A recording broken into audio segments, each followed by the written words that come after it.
할렐루야. 오늘 또 하나님의 크신 은혜와 사랑이 여러 성도님들에게 함께 하시기를 바랍니다. 오늘 저는 데살로니가전서 1장 8절을 중심으로 믿음의 소문을 내자라는 제목으로 함께 은혜를 나누고자 합니다.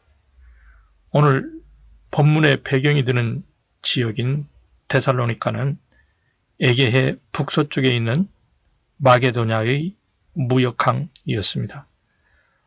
로마와 아시아를 연결하는 주요 간선도로가 지나는 교통의 요충지였습니다.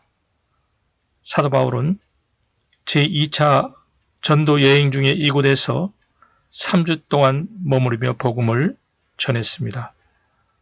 바울 당시 데살로니가 인구는 약 12만 명에 달했습니다.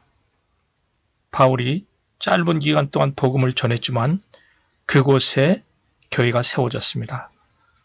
바울이 전한 복음과 복음을 따르는 바울의 삶은 그곳 사람들에게 본이 되었습니다. 바울은 복음을 전하며 누구에게도 짐이 되지 않으려고 노력했습니다. 그는 텐트 메이커로 수고하며 스스로 주야로 열심히 일하면서 복음을 전했습니다. 바울은 교회로부터 후원을 받을 권리가 있음에도 불구하고 그런 권리를 행사하지 않았습니다. 그는 복음을 전하며 어떠한 대가도 받은 적이 없다고 말했습니다. 바울은 일하기 싫은 자는 먹지도 말게 하라고 말하기도 하였습니다. 그는 성도들이 스스로 조용히 일함으로 자기 양식을 먹으라고 교훈합니다. 예배를 뜻하는 히브리어 단어가 있는데 아바드라는 단어입니다. 그 단어는 경작하다 또는 노동하다라는 뜻을 가지고 있습니다.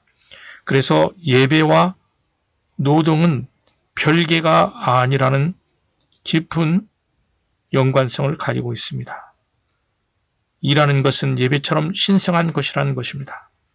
자신이 하는 일들을 하나님 앞에서 잘 감당하는 것이 또 다른 삶의 예배라고 말할 수 있습니다. 일상에서 성실하게 일하는 것이 예배자의 올바른 모습이요 건전한 영적 질서입니다. 바울이 이런 태도로 복음을 전할 때 여러 사람들에게 본이 되었을 것입니다. 주님은 그것을 헛되지 않게 하시고 데살로니가의 교회가 세워지게 역사하셨습니다. 그러나 유대인들의 핍박이 심해지자 바울은 얼마 있지 못하고 교회를 떠나야만 했습니다. 그 후 바울은 데살로니가 성도들을 만나기 위해서 애를 썼습니다. 그렇지만 사탄의 방해로 그렇지 못하자 동역자 디모데를 데살로니가 교회에 보냈습니다. 아마 바울은 사탄이 디모데의 사역도 방해할까 걱정했을 것입니다. 그러나 디모데가 가져온 데살로니가 교회 소식은 다행히 긍정적인 소식이었어요. 데살로니가 성도들이 고난 중에도 하나님에 대한 믿음을 지키고 서로 사랑하며 산다는 그런 소식을 가져왔습니다. 성도들이 주님의 십자가 사랑을 본받아 서로 사랑하며 산다는 소식을 디모데가 전해주었어요. 또한 성도들이 주님의 재림에 대한 소망을 잃지 않고 산다고 그렇게 전했습니다. 성도들은 믿음과 소망과 사랑 가운데 살고 있었던 것이죠. 이러한 기쁜 소식을 들은 바울은 서기 52년경에 고린도에 머물면서 데살로니가 성도들에게 편지를 보내서 그들을 격려하고 계속 믿음의 삶을 살 것을 권유합니다. 사실 데살로니가 성도들 역시 바울처럼 유대인들로부터 많은 박해를 받았습니다. 그 이유는 예수 그리스도만이 유일한 주님이요 유일한 왕이라고 고백했기 때문입니다. 이러한 고백은 당시 로마 황제 숭배의 정면으로 태양하는 행위였어요. 로마의 공권력이 이러한 그리스도인의 태도를 좋아할 리 없었습니다. 유대인들은 그리스도인들을 박해하는 로마의 힘에 편승하여 교회를 핍박했습니다. 이러한 상황 속에서도 데살로니가 성도들은 흔들리지 않고 성령으로 기뻐하고 소망으로 인내했습니다. 그들은 주님이 다시 오실 것을 확실히 믿었기 때문입니다.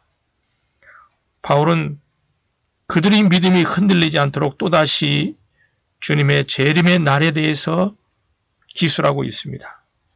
바울은 데살로니가 성도들에게 주님의 재림의 날이 밤에 도둑같이 올 것이기 때문에 거룩한 삶을 살라고 권유합니다. 주의 날이 어느 때든지 갑자기 올 수 있다는 말이죠. 도둑이 활동하는 밤에는 사람들이 대부분 자는 시간입니다. 밤에 속한 사람들은 잠에 취해 있고 술에 취한 듯 세상에 취해 살고 있습니다. 세속적 근심과 염려의 마음을 빼앗겨 주의 날을 생각하지 못하고 사는 것입니다. 그것은 영적으로 잠든 상태나 마찬가지입니다. 밤에 속한 삶을 사는 삶이라고 말할 수 있습니다. 주님의 날을 기다린다면 영적으로 깨어 있어야만 됩니다. 바울은 성도들이 빛의 아들들이요 낮의 아들이라고 그렇게 말했습니다. 성도들은 과거에는 어둠 속에 있었다가 빛이 된 사람들입니다. 빛은 하나님이나 예수 그리스도의 속성입니다. 하나님이 천지 만물을 창조하실 때 첫날 빛을 창조하셨습니다. 창세기에서 빛은 창조를 가리키고 신약 성경에서 빛은 예수 그리스도를 나타냅니다. 성경은 그리스도의 빛이 비칠 때 어둠이 물러가고 새 창조가 이루어진다고 그렇게 말합니다. 빛에 속한 자들은 그리스도 안에서 새롭게 창조된 사람들입니다. 바울은 그리스도의 영광의 복음의 광채가 비침으로 하나님의 영광을 아는 빛을 우리가 알게 되었다고 그렇게 말합니다. 우리 성도들은 빛의 아들들입니다. 빛은 어두움을 밝혀 자신을 드러내고 또 다른 사물들을 비춰줍니다. 성도는 그리스도의 빛으로 자신을 드러내고 다른 사람을 비춰주는 사람들입니다.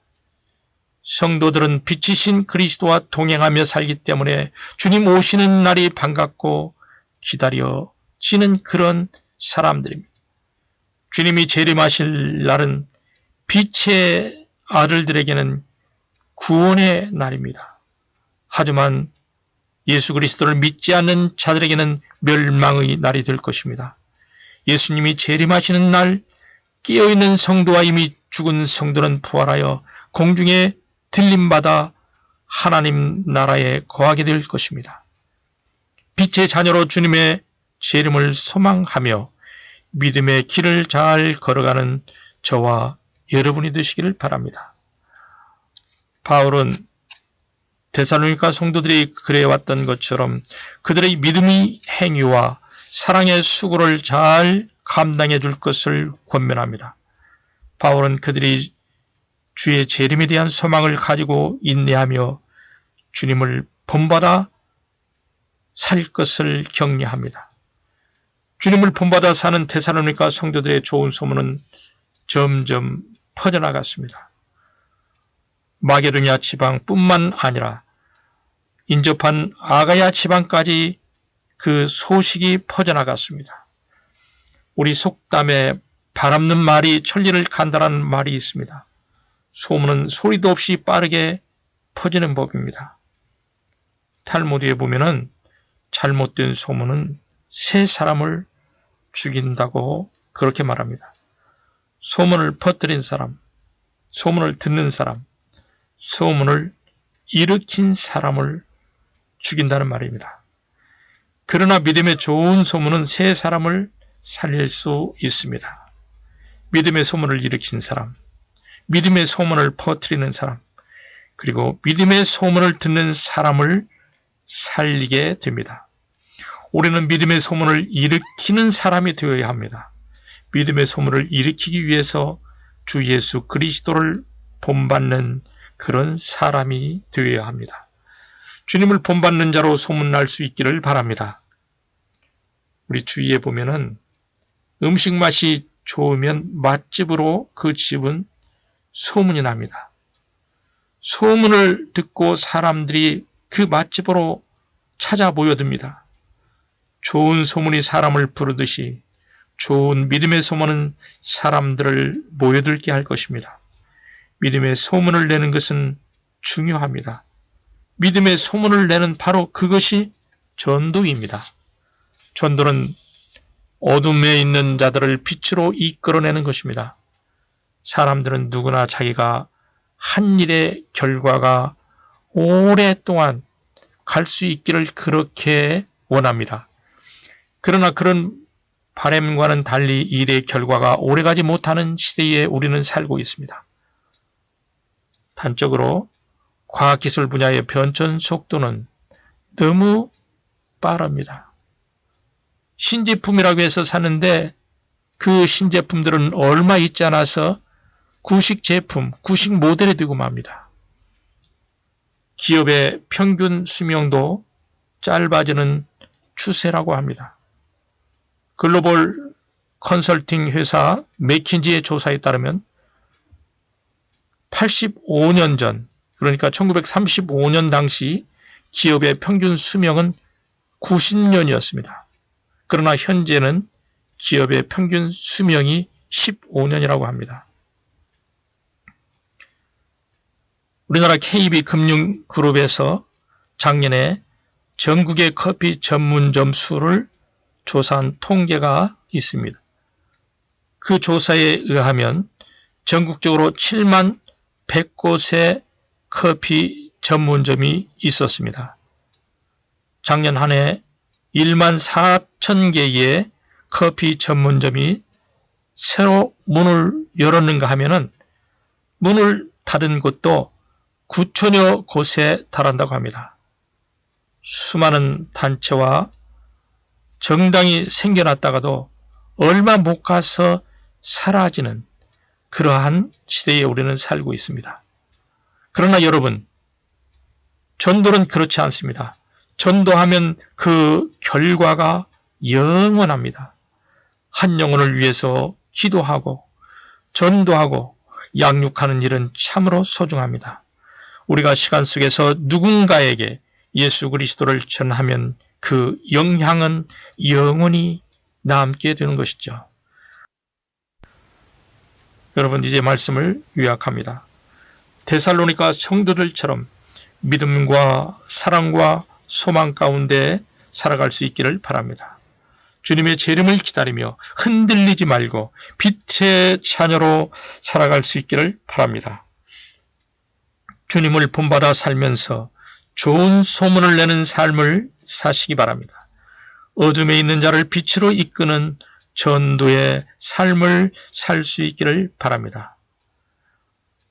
우리를 사랑하시는 주님의 평강이 여러분과 항상 함께 하시기를 축원합니다. 함께 기도하시겠습니다. 사랑의 주님, 감사합니다. 오늘 또 말씀을 통하여 저희가 주님의 재림을 기다리는 빛의 자녀여, 낮의 자녀됨을 다시 일깨워 주심을 감사드립니다. 항상 주님을 본받아 살며 복음의 소문을 내는 사람으로 살 수 있도록 저희 모두를 도와 주시옵소서. 우리를 사랑하시는 예수님의 이름으로 기도 올리옵나이다. 아멘.